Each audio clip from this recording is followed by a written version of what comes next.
Silence. शांति बनाए रखें। बोले alright good to see you Paras. Same या।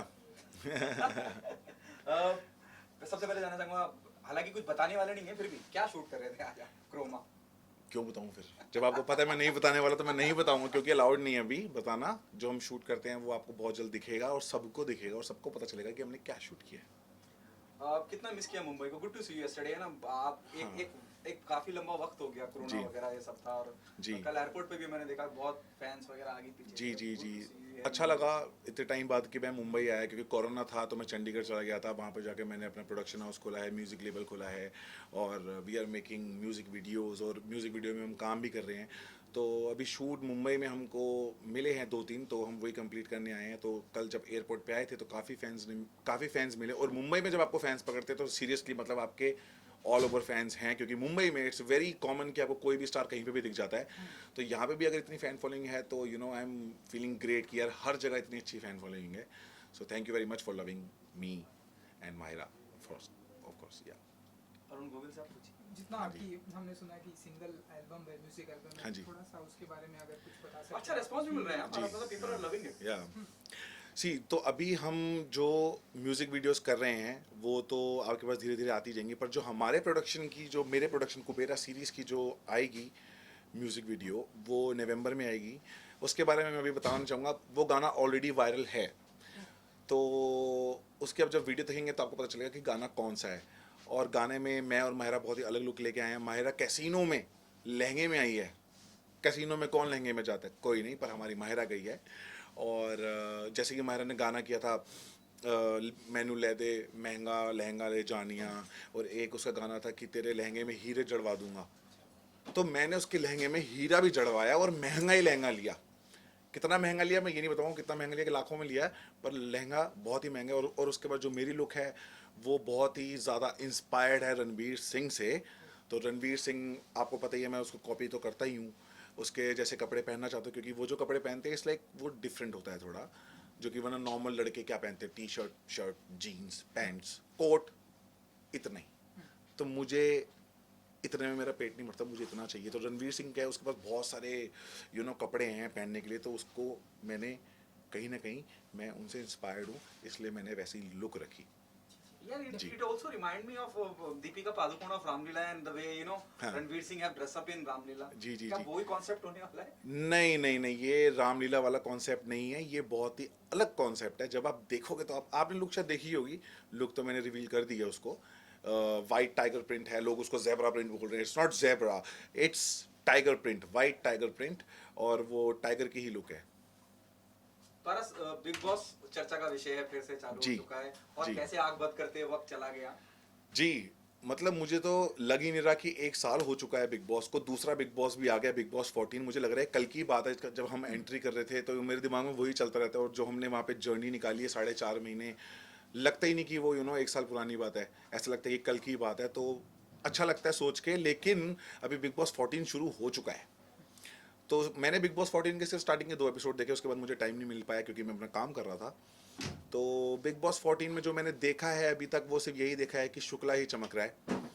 तो मुझे ऐसा लग रहा है कि बिग बॉस 13 ही चल रहा है, बस वहाँ पे शुक्ला की जगह बाकी जितने कंटेस्टेंट सब हट गए हैं और वो ही चल रहा है। तो थोड़ा सा मोनोटोनस है मेरे लिए, मतलब कि कुछ नया नहीं दिखा मुझे, क्योंकि बाकी जो कंटेस्टेंट्स हैं वहाँ पे 2 दिन में जो मैंने देखा, बाकी मुझे आगे का नहीं पता, जो मैंने देखा कि सिद्धार्थ शुक्ला, हिना और गौहर, इन बच्चों को जो आए हैं, नए कंटेस्टेंट जो आए हैं, उनको डायरेक्ट कर रहे हैं बेसिकली। तो डायरेक्ट करना किसी को is not big boss. Big boss is individuality. आपको अपनी पर्सनैलिटी दिखानी होती है, आपको अपने बारे में दिखाना होता है कि आप कैसे हो।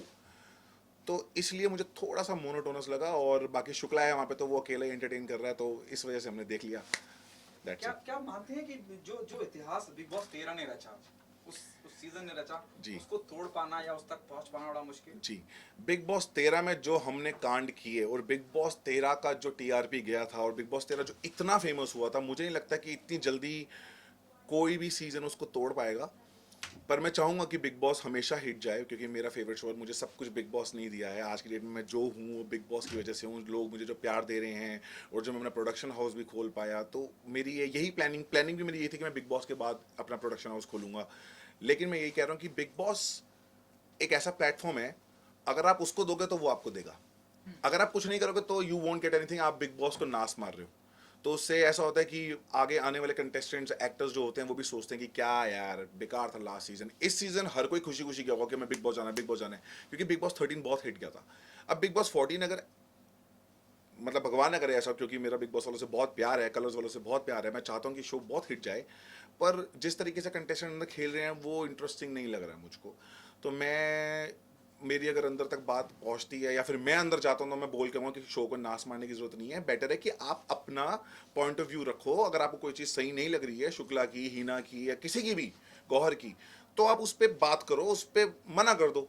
आप वो करो, क्योंकि वो आपका शो है अभी। तो मेरे हिसाब से हर कंटेस्टेंट को वहां पे अपने तरीके से खेलना चाहिए, दूसरों के तरीके से नहीं। पवित्रा ने भी बहुत कुछ कहा उसके हाँ, बारे में। मुझे पता चला कि पवित्रा बिग बॉस में अंदर जाने से पहले बहुत कुछ बकवास मार के गई। पहली बात तो उसका नाम बहुत गलत है, पवित्र। पवित्र पवित्र तो बिल्कुल भी नहीं है। अपवित्र होना चाहिए, अगर होना चाहिए तो। नहीं तो, और ऊपर से जो वो बकवास मार के गई मेरे बारे में, उसने अपने आप को अंदर ही पहले दिन ही गलत प्रूव कर दिया। जहाँ पे वो मुझको धोखेबाज बोल रही थी कि मैं ऐसा हूँ, मैं वैसा हूँ, उसने खुद ही अंदर जाके बोल दिया कि आई वाज डबल डेटिंग पारस। तो किस टाइप की लड़की है वो? और ये बात तो मैंने कभी बाहर नहीं निकाली थी कि हमारा ब्रेकअप क्यों हुआ था। तो ब्रेकअप का रीज़न ही यही था कि डबल डेटिंग हो रही थी, प्लस शी वॉज मैरिड। तो जब शादीशुदा हो तो फिर रिलेशन में आने की ज़रूरत क्या है? आपने ये, पवित्रा एक इंटरव्यू में बोल के गई कि पारस मेरी सबसे बड़ी गलती थी।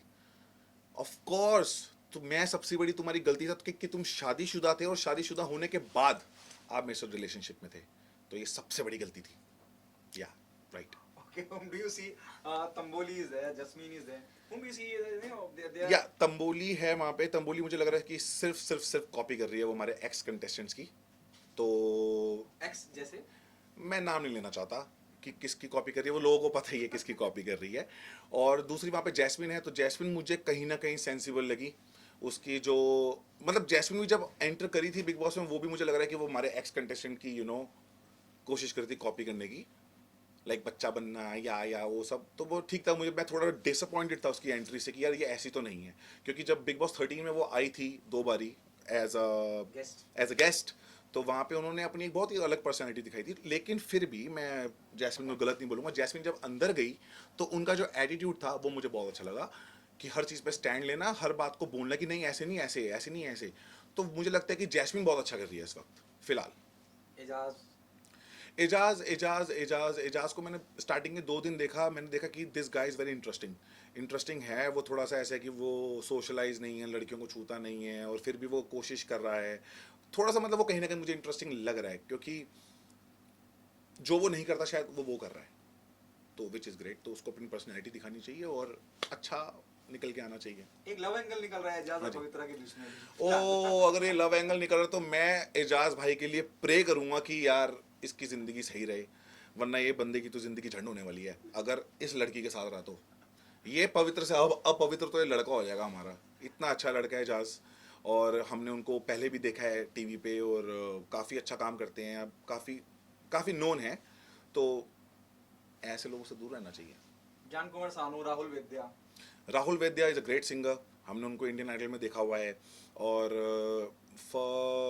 और मैं राहुल वैद्या को भी ये कहना चाहूँगा कि मैंने फर्स्ट एपिसोड देखा था जहाँ पे वो उसी अपवित्र के साथ बैठ के बात कर रहे थे, और वो बता रही थी कि मैं ऐसी लड़की हूँ जहाँ पे कि अगर मेरा बॉयफ्रेंड, अगर मेरा पार्टनर कहीं बाहर मुंह मार के आ रहा है, लेकिन घर पे जब बेल बजा रहा है तो वो सब कुछ बाहर छोड़ के आए।